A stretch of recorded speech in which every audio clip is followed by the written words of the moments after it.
Hello friends, வணக்கம். Welcome to just chillies. இன்றைக்கி நம்ம பார்க்க போகிறது ஆட்டு ஈரல் வறுவல். உங்களுக்கு ஹீமோக்ளோபின் கம்மியாக இருக்குது, அனிமிக்காக இருக்கீங்க அப்படின்னா இந்த ஆட்டு ஈரல் வாரத்துக்கு ஒரு தடவை நீங்கள் எடுத்துக்கலாம். ரொம்பவே இது ஹெல்த்தியானது. வீடியோக்குள்ளே போகிறதுக்கு முன்னாடி நம்ம சேனலை இதுதான் தடவை பார்க்குறீங்கன்னா மறக்காமல் சேனலை சப்ஸ்கிரைப் பண்ணுங்கள். அப்படியே வீடியோக்கு ஒரு லைக் கொடுத்து சப்போர்ட் பண்ணுங்கள். இந்த ரெசிபி பண்ணுறதுக்கு ஆட்டு ஈரல் 400 கிராம் எடுத்துருக்கிறேன். இதை குக்கரில் சேர்த்துக்கலாம். லிவர் வேகிறதுக்கு தேவையான அளவு தண்ணி, மஞ்சத்தூள் 1/4 டீஸ்பூன், மிளகாய்த்தூள் 1/2 டீஸ்பூன், உப்பு தேவையான அளவு சேர்த்துட்டு குக்கரை மூடி விசில் போட்டு மீடியம் டு லோ ஃப்ளேமில் 3 விசில் வச்சுக்கலாம். அடுத்ததாக பேனில் எண்ணெய் 2 டீஸ்பூன்.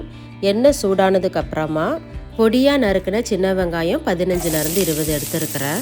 சின்ன வெங்காயம் இல்லைன்னா பெரிய வெங்காயம் மீடியம் சைஸ் 2 எடுத்துக்கோங்க.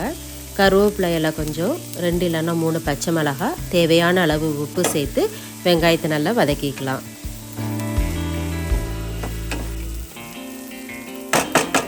வெங்காயம் வதங்கினதுக்கு அப்புறமா இஞ்சி பூண்டு பேஸ்ட்டு 1 டேபிள் ஸ்பூன் சேர்த்துட்டு அது பச்சை வாசனை போகிற வரைக்கும் வதக்கிக்கலாம்.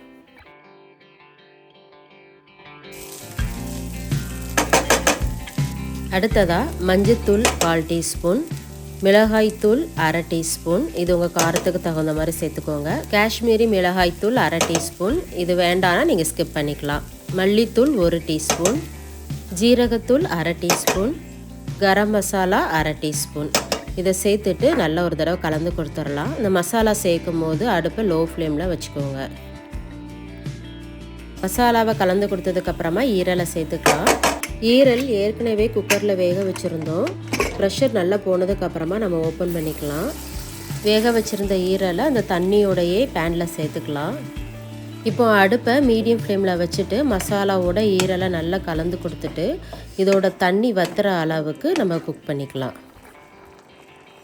இந்த அளவுக்கு தண்ணி வற்றினதுக்கப்புறமா கடைசியாக இது கூட மிளகுத்தூள் 1/2 டீஸ்பூன், கொஞ்சமாக மல்லி இலை தூவி கலந்து கொடுத்துட்டு ஸ்டவ் ஆஃப் பண்ணிடலாம்.